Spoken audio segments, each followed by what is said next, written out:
So today we're going to finish off on gas exchange and move on to talk about nutrition. The next week we'll do immune system function. So where I left off last time was talking about respiratory pigments. These are oxygen-binding proteins.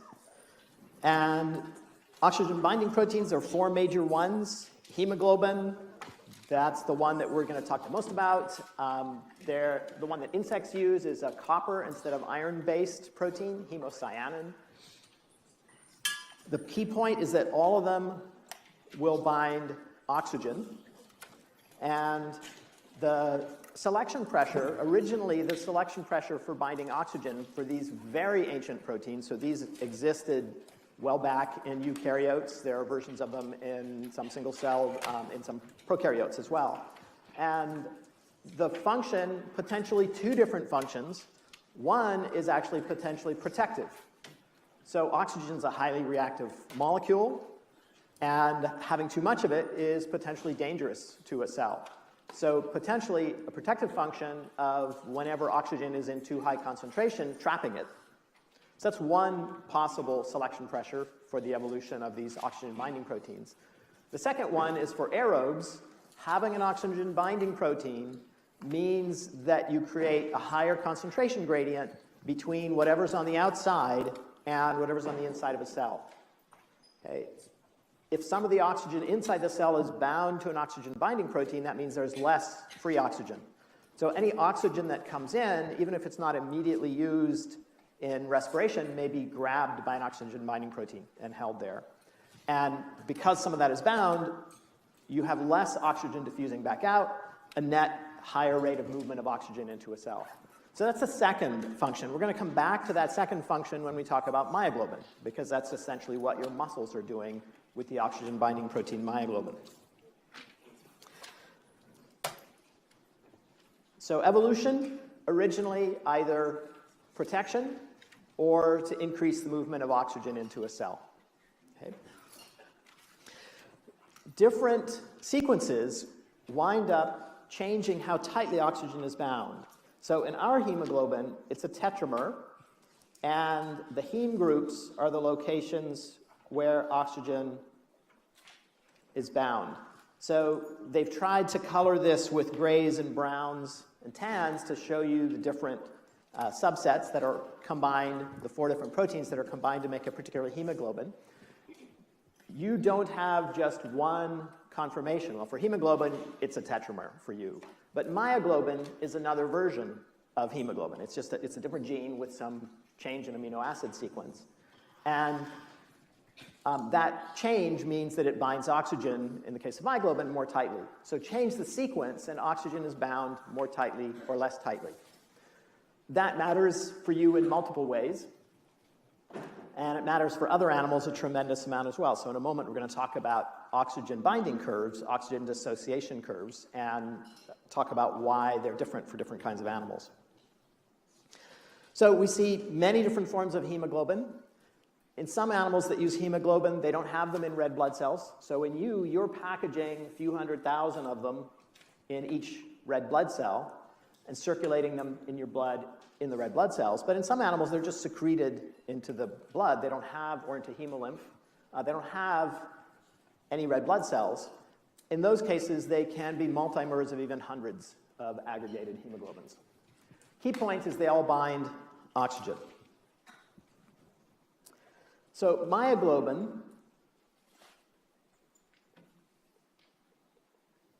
in muscle, in red muscle in particular, is a single protein, a monomer. You have another version in your brain that has slightly different oxygen-binding characteristics called neuroglobin. And neuroglobin in the brain helps to pull oxygen into the brain from the blood, even when the oxygen is getting fairly low in your blood if you're exercising hard.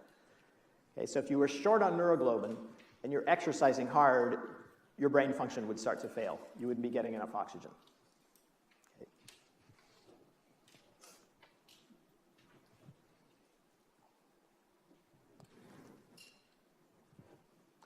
Okay, I want to talk a bit more about Oh, we're going to go ahead and talk about oxygen binding curves. Okay, so an oxygen binding curve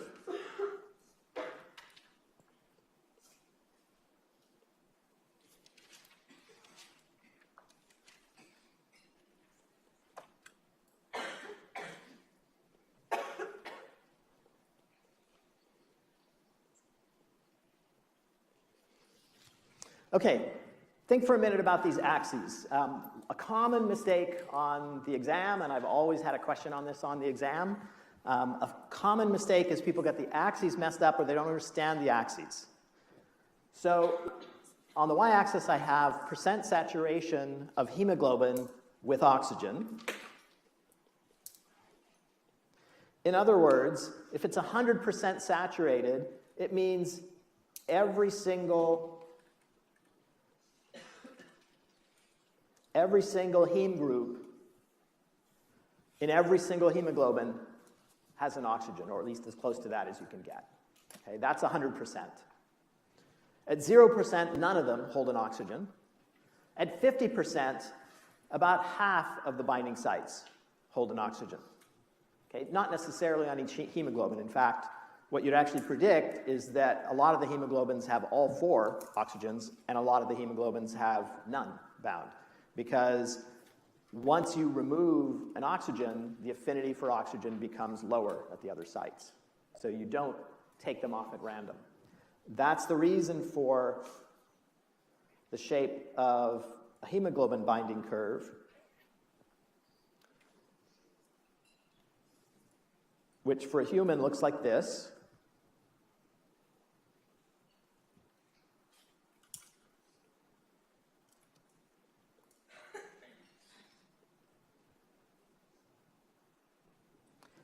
Okay, that 160 off on the right, not relevant to us. You never have oxygen levels in your lungs or anywhere else that are 160 millimeters of mercury partial pressure of oxygen. The only way to do that is to prick your finger and get some blood out and put it in contact with the atmosphere. And then you could get to 160.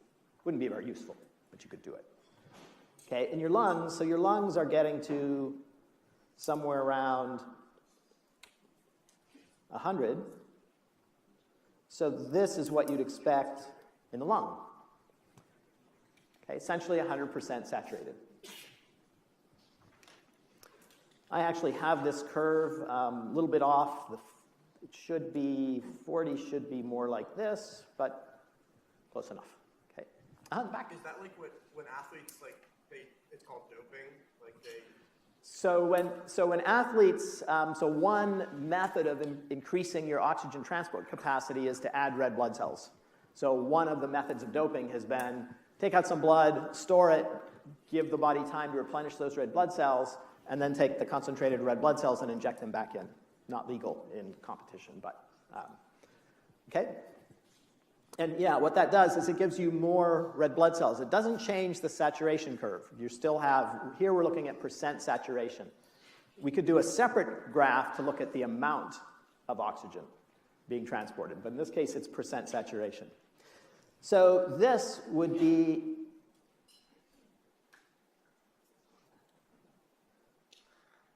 muscles that are working hard and have no oxygen. And I asked you guys to put on this curve, what would you expect in different parts of the body under different conditions? Okay, if your stomach has no food in it, if you haven't eaten breakfast, you haven't done anything with it yet today, then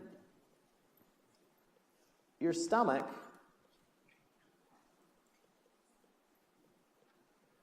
would be somewhere around here. Some of the oxygen is being removed by those cells and being used, but not much.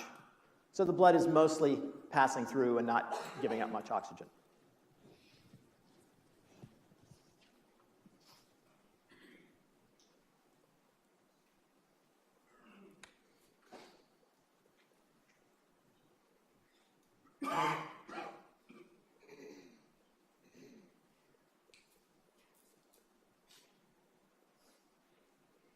If your stomach is full and you're not exercising, you'd be somewhere lower. Those cells are working a lot harder. The muscle cells are contracting to churn the food. Cells are secreting mucus. That takes energy, takes resources. Okay, they're producing enzymes, they're doing all sorts of things very actively.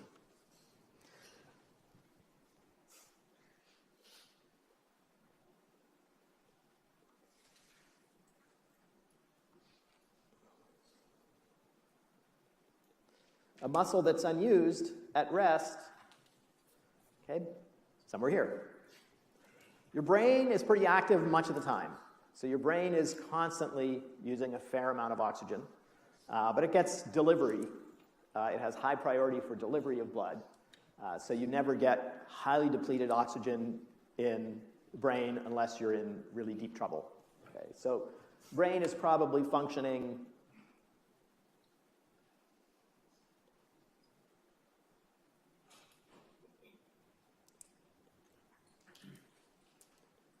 and it'll vary some, depending on how hard your brain is working.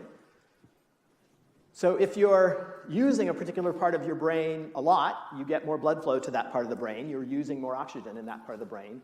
One of the problems with carbon monoxide poisoning, so regularly you read about somebody had a fire in their house or something, or a lot of smoke or something, and individuals got carbon monoxide poisoning. Well, carbon monoxide bounds really tightly to hemoglobin. So once it binds, it doesn't get released. It has very high affinity for hemoglobin. So carbon monoxide blocks oxygen uptake. And as the carbon monoxide accumulates, as you get one after another, after another, after another, you're getting less oxygen delivered anywhere. The problem in the brain is that any area of the brain that is not working very hard at that moment isn't affected that much. It's not using much oxygen, doesn't have a high demand. So those parts of the brain are protected as long as they're inactive. They don't get a lot of damage. But the parts of the brain that are being used heavily, those parts need the oxygen and they're not getting it. And so you can get very selective damage after carbon monoxide poisoning. So every time I read one of those articles and I read that, oh, the person survived, oh, phew, everything was okay, well, not necessarily true. They could have had very selective brain damage. So there are cases, for example, of people with carbon monoxide poisoning losing the ability to see color. It has selectively poisoned just the part of the visual system that processes color. Okay. And once they've lost it, they not only can't see color, they can't even imagine or remember color anymore because you use that. Okay. There are also cases of there's some great medical mystery cases of odd paralyses in which people would suddenly get a paralysis just of their legs and nowhere else.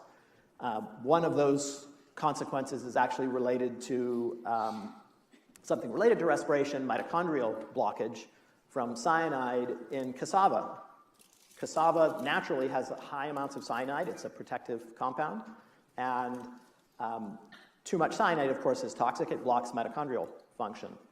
And in areas where cyanide is a staple, if it's not processed enough, there can be enough residual cyanide left in the food that it can be toxic. But what it poisons is the regions of the body that most needed oxygen. And so if somebody eats this, and then they exercise hard using their legs, they're doing physical labor with their legs, that's the area that gets the most cyanide, and that's the area that gets damaged. If they're lifting things with their upper arms, they get paralysis in their upper arms. And so there have been odd cases of this weird particular region paralysis, and it goes back to what are the areas of the body that are getting the most blood, that are most in demand. Okay, does that make sense? Okay, so with each breath you take, the blood in your lungs is up at the high end of that curve. And as the blood moves through the body, depending on how much oxygen is being used by those tissues, you move to different locations on that curve, and then the blood comes back to the lung. So one area you may get this, in another area you may go all the way down and back, okay, with highly depleted oxygen. Okay, so let's talk about myoglobin for a moment.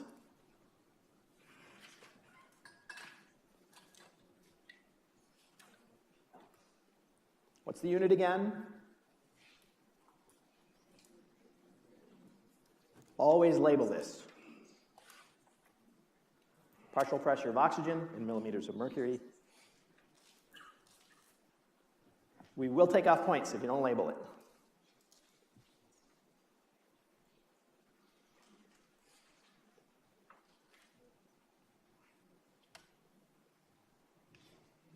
I just realized I would have taken a point off because I forgot to write 100. So I lose a point. Okay, so here is roughly the curve for hemoglobin.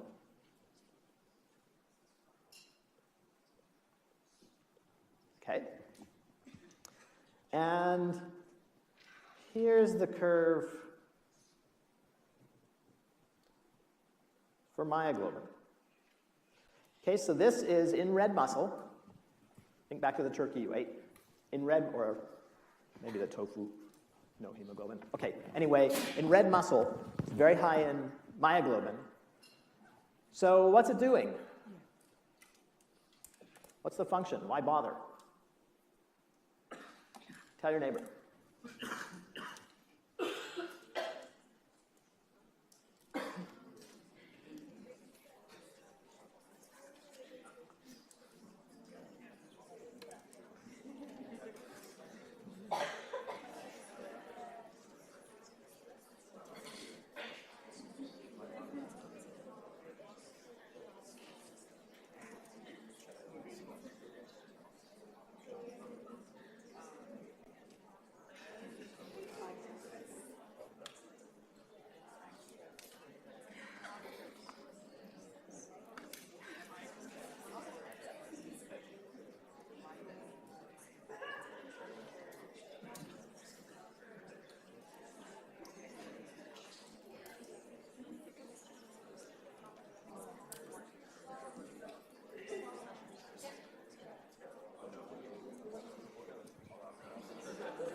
Okay, so why bother?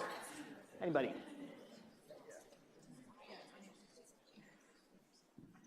Michael. Okay, so for brief storage, that's one reason. It is really brief. We're not talking much here. For a human, we're probably talking on the order of maybe not even a second or two, although sometimes that second or two can really make a difference. So brief storage, that's one. What else? Caroline?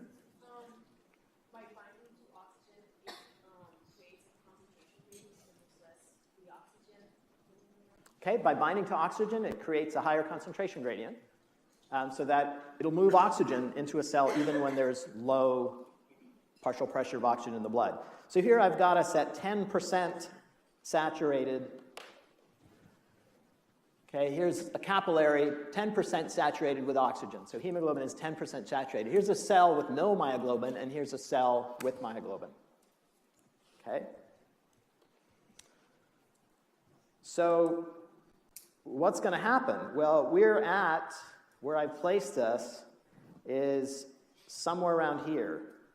So at partial pressure of 10 millimeters of mercury, that's what we'd predict for myoglobin. It's something like 75% bound. Here's what we'd predict for hemoglobin. So there's very little oxygen in the hemoglobin, but myoglobin is going to be absorbing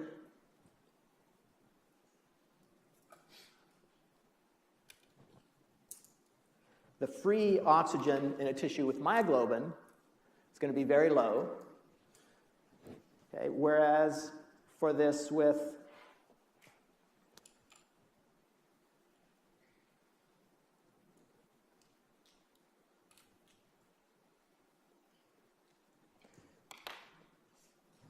so because of the myoglobin here, an oxygen that gets in is very likely to get trapped by a myoglobin. So we might have free oxygen of only 1 or 2%. But we're moving a lot of oxygen into that cell. So this cell keeps getting more oxygen coming in. This cell, maybe there's 9% or the equivalent of 9%. That doesn't really quite make sense because the saturated is hemoglobin. But anyway, low, maybe let's make it 9 millimeters of mercury and 8 millimeters of mercury. If this cell starts to use it fast, it's going to have lower oxygen transport in than this cell with myoglobin. Does that make sense? Okay. So we're getting a higher gradient, faster movement of oxygen into the cell with myoglobin. Okay, that's the point. And then for neuroglobin in the brain, it also has a curve that looks like this. It's not identical. Otherwise, if you needed exactly the same curve, you could just use myoglobin in the brain. But it's a slightly different protein.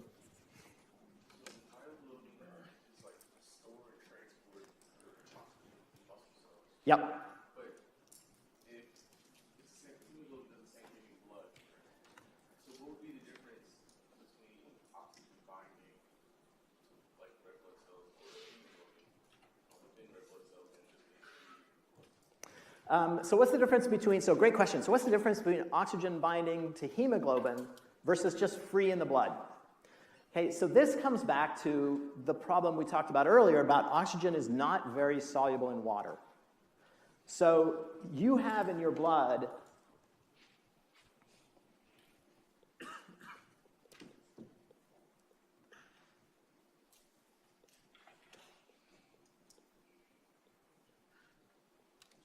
about 95% of the oxygen is bound to hemoglobin. About 5% is free. So that means at our body temperature, water will hold about 4.5 mils of oxygen per liter.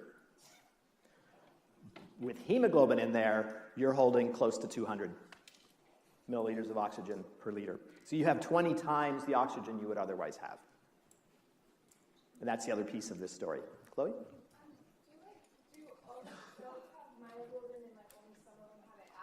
So do all cells have myoglobin and only some of them have it active? Myoglobin is restricted to muscle cells, and it's to muscle cells that are specialized for aerobic function, that need oxygen.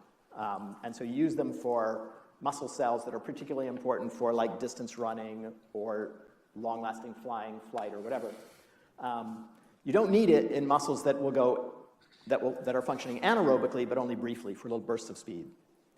And again, the point is brief storage, but especially creating that high concentration gradient that will pull oxygen in. Okay, does that make sense? Okay. Okay. Next thing I want to talk about is the fact that these curves differ. So here's the curve for humans. Let me see if I can follow it closely.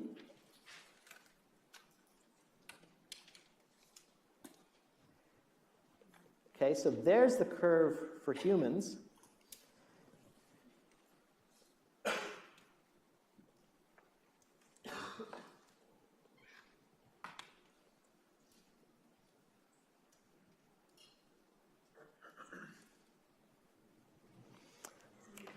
And what you see is a range of curves here. An elephant has a very high affinity curve. It's the one that's closest to myoglobin. And a mouse has a low affinity curve. It gives up its oxygen really easily. So why should the curves be different for different mammals? The difference here is body size. So we have a scale here. Elephant, number 2 is horse, 3 is human, 4 is sheep, 5 is fox, 6 is cat, 7 is rat, and 8 is mouse. So we have a clear change with body size. The difference is this. A mouse has a very high metabolic rate for its body size. It's actually processing oxygen using glucose at close to 10 times the rate of your cells for an individual cell. Okay. 10 times the rate.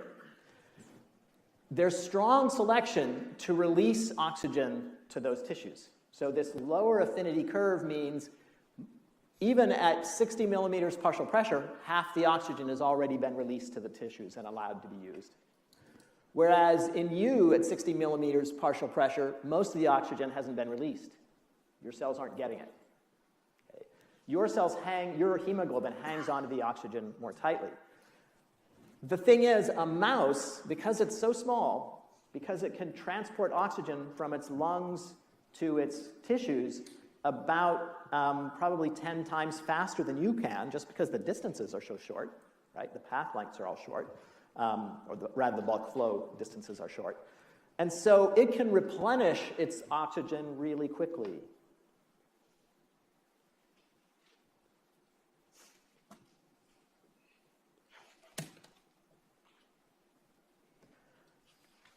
Okay. But an elephant can't do that. It takes minutes to get oxygen from the lungs to the tissues. And you can't do it all that faster. It takes you about a minute to do it.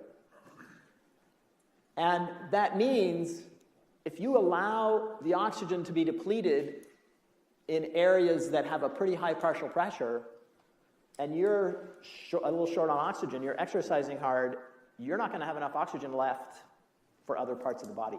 You give it up too easily. The cells grab that oxygen too easily, and you deplete it too fast, and you're at high risk of collapse because you're not getting enough oxygen. And so there's selection for larger animals to have higher affinity. The downside is they can't develop the short-term bursts of aerobic exercise and things that a smaller animal can. But the benefit is they are less likely to suddenly collapse just because they started working a bit hard. Okay.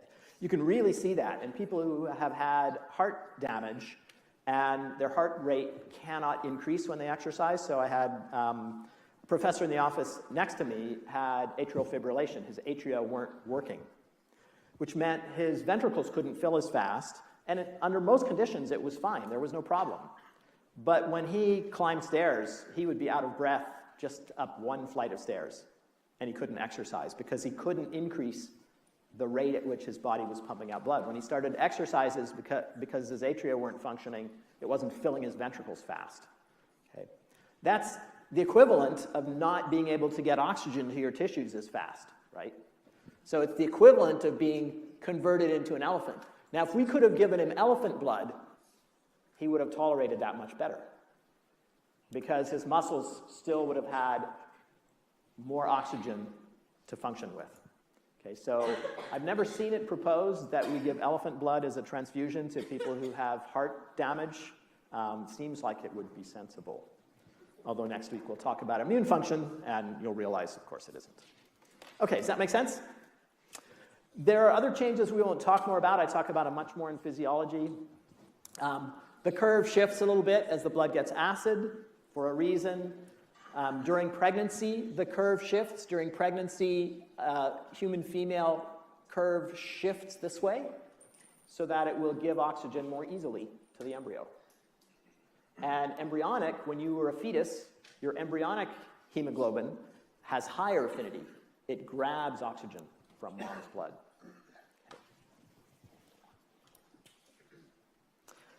Okay, so there's a couple questions here related to that. I want to remind you about carbon dioxide transport in blood.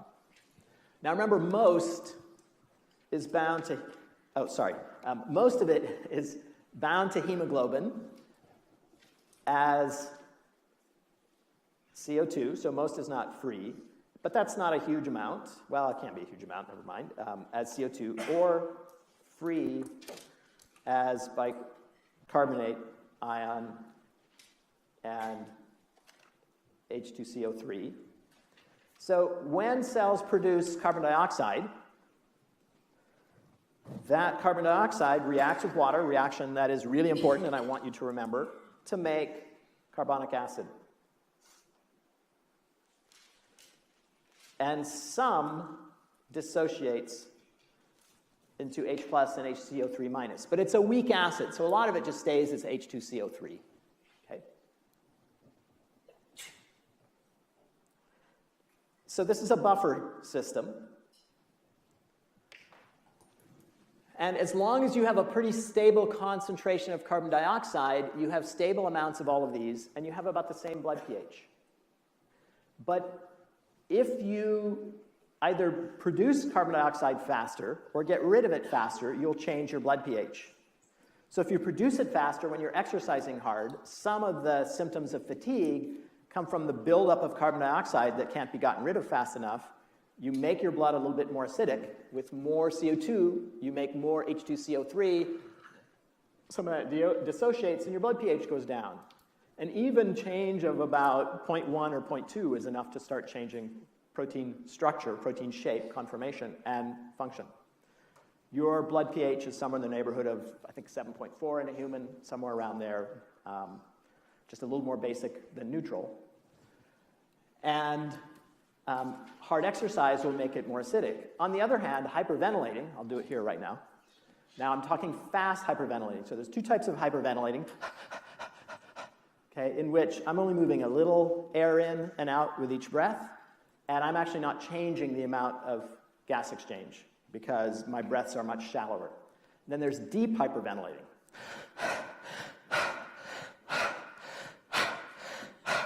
And I can already feel myself getting a bit lightheaded. So what happened? What happened as I did that, because I was bringing a lot of oxygen, a lot of air in and exhaling fast, I'm creating a very high concentration gradient to get rid of carbon dioxide. The oxygen I got really didn't change much because my hemoglobin is near saturated anyway. Breathing faster doesn't change it much when I'm just sitting here at rest. But I, what's called, blow off carbon dioxide faster. So if the carbon dioxide is leaving faster, what happened? What happens with this equation? So tell your neighbor, did my blood get more acidic or more basic?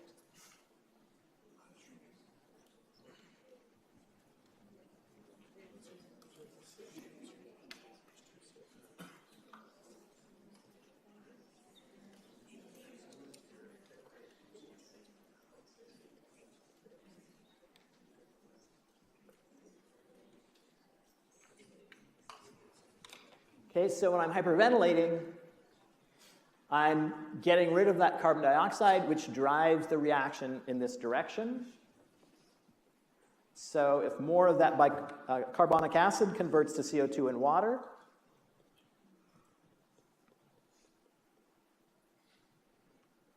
then that means more H plus and HCO3 minus are going to combine to make H2CO3, so result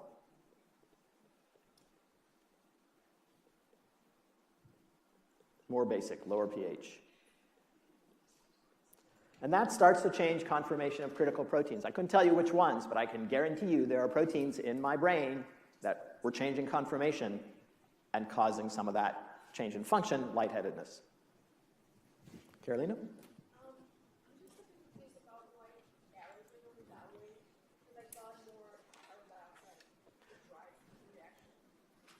So I'm getting rid of carbon dioxide, right? So I'm exhaling this carbon dioxide. So if we take away some of that carbon dioxide, that carbon dioxide now can't combine with the water and become H2CO3. But you have just as much H2CO3 that can break apart into carbon dioxide and water. So it's going to drive the reaction this way. Okay, good question. Okay, make sense? Okay, so this is from your textbook. So there are some changes that happen with carbon dioxide and temperature. It's possible I would give you an exam question that explained that to you and then asked you to do something with that information. But I'm not expecting you to memorize these. Okay, any questions?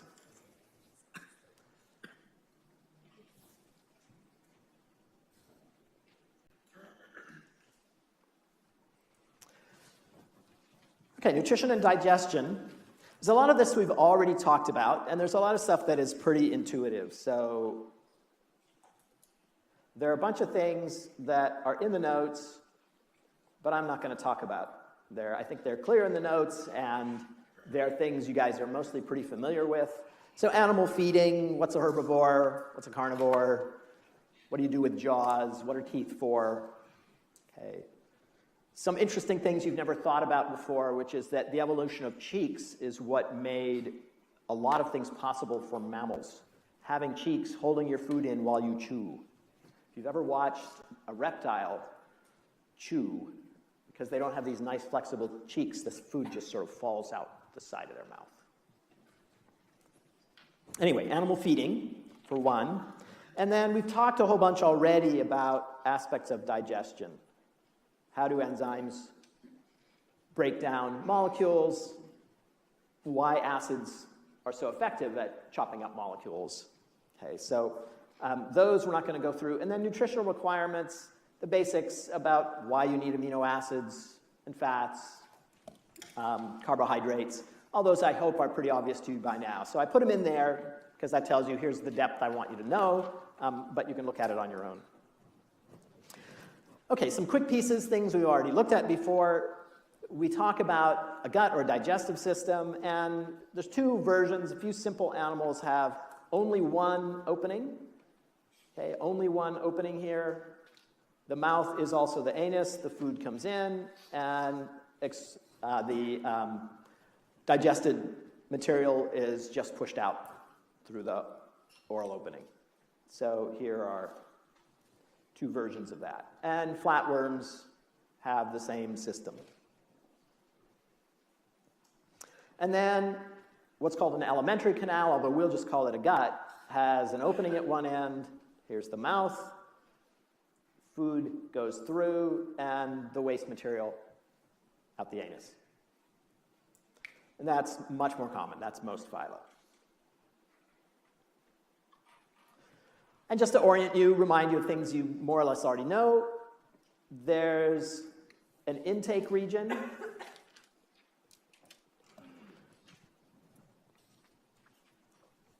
So there's an intake region, pharynx, a region where food does initial processing, things like chewing, mechanical digestion. Sometimes some initial enzymes are produced there. You produce salivary amylase, which breaks down starch. Food moves down. There's usually a region that has a mix of mechanical digestion and chemical digestion. So in the stomach, we have cells here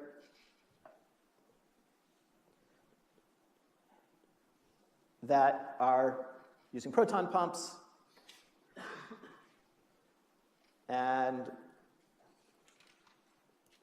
chloride channels. The chloride follows just because of the charge. That's the hydrochloric acid. So a proton pump with chloride. And often in the stomach, there are strong enzymes being produced, strong proteases. You produce pepsinogen and pepsin. And here's my mental image of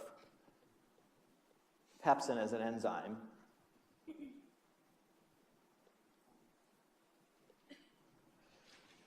Okay, versus pepsinogen,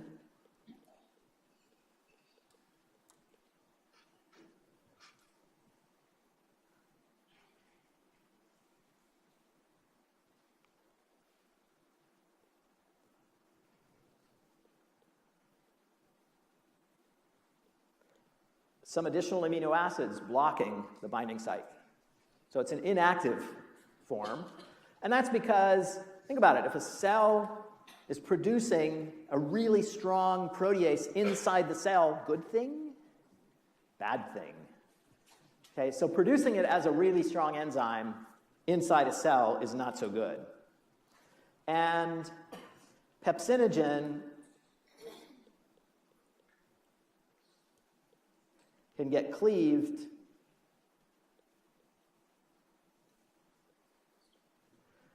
into pepsin by either acid, which attacks that particular bond, or other pepsins. Okay, so that gives you an image of this pepsin attacking another pepsin. It's violent in your stomach. Okay, that make sense? Okay, in the video I showed you a bit more detail about what's going on. I do want you to know how that works. And I also talked about mucus.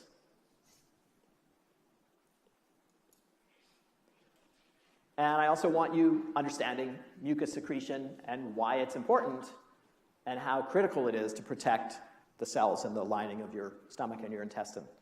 You've got, in the stomach, all this acid, all this pepsin. If you don't have a protective layer, your stomach's in trouble.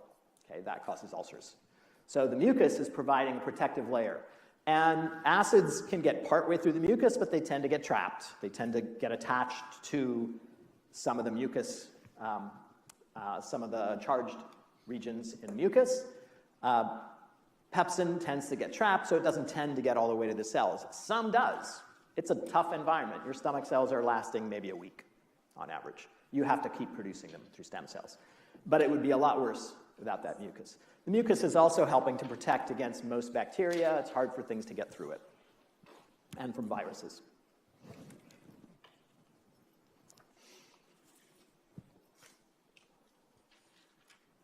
Okay, I want to remind you about peristalsis. Probably most of you have seen this before. How do you get food to move? Okay, now two things happen in your stomach and your intestine. You need to churn, which is just squeeze with circular muscle, and then relax the circular muscle and squeeze longitudinal muscle. So you squeeze, which squishes down, and then contract longitudinal muscle, and that region will expand again. So you're constantly doing this. What that does is just called segmentation. It's just mixing, right? You squeeze out, you move up, squeeze, move out. If you want to get it to move directionally, at least some of the time you need peristalsis. So you need a ring of circular muscle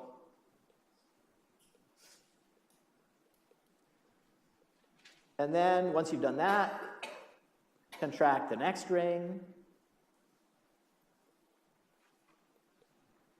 and the next. This is supposed to be circular muscle surrounding the food. And if you keep squeezing along, it's like taking a tube of toothpaste and squeezing it. Well, let's go at the bottom. Squeeze it here, squeeze it here, squeeze it here, squeeze it here. You push whatever it is along. Okay. Normally, of course, you move it this way and out toward the anus, but get food poisoning and you do it in reverse. Okay. The famous reverse peristalsis. Okay, so that's how you're moving things along.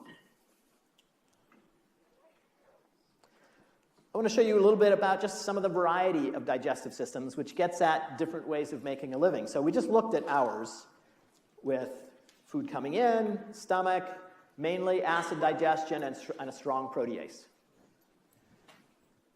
Get to the intestine and we neutralize it.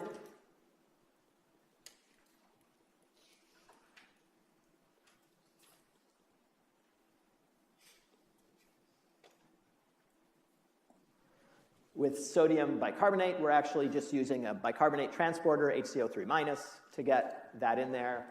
And so we neutralize it, and we add a bunch of other enzymes. We'll talk a bit more about them in a moment, and I've already mentioned some of them. The pancreas is secreting a bunch of these, and so do some of the intestinal cells. But especially the pancreas is secreting these. One reason why damage to the pancreas is such a problem, and one reason why pancreatic cancer is so often fatal and often fairly quickly, is that a cancer that is in an area that's producing a huge amount of enzymes, really strong enzymes, has a tendency to cause a lot of damage. Okay. And so the pancreas, because it's producing all these enzymes, is not a place that is benign for a cancer. Okay, then in the small intestine, you get the ends of enzymatic breakdown and absorption. Okay, absorption is happening in ways we've already talked about. Sodium and glucose, for example, or sodium and amino acids. Okay, does that make sense? So we've already talked about all these transporters and things, well, many of them. And there are lots and lots of specialized ones. There's a specialized protein called transferrin that binds iron and captures it and moves it into a cell. Okay, so you have lots of these for special, for all kinds of trace nutrients and macronutrients. And then the final part,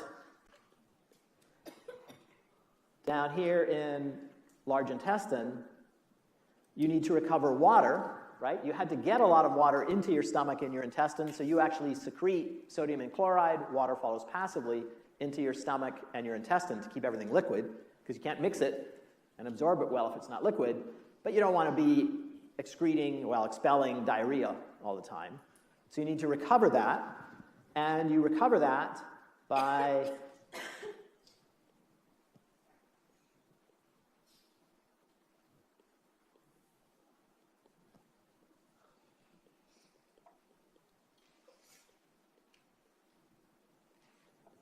allowing sodium in. Chloride follows passively, and water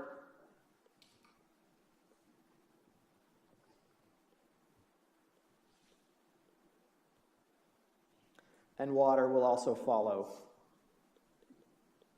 those ions. Does that make sense? So you're recovering water by recovering the valuable salts, and water follows passively. Okay, some differences among animals. First of all,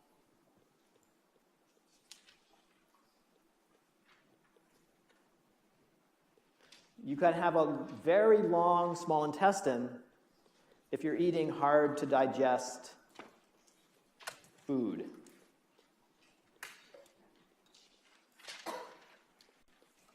Like grass or leaves. Okay, long small intestine to allow more time for its enzymes to work and more time to absorb materials.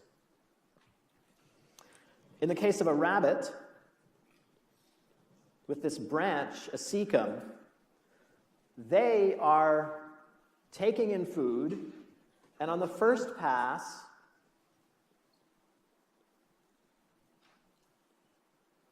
they ferment it. So the fresh stuff they eat goes through the intestine, they absorb the easy stuff, the stuff that's easy to get, and then they ferment it. They have microbes that digest really difficult to break down things, like cellulose. Okay, hard thing, it's very slow. Put it in there, keep it churning, allow microbes at it, and they'll start breaking those things down. They then produce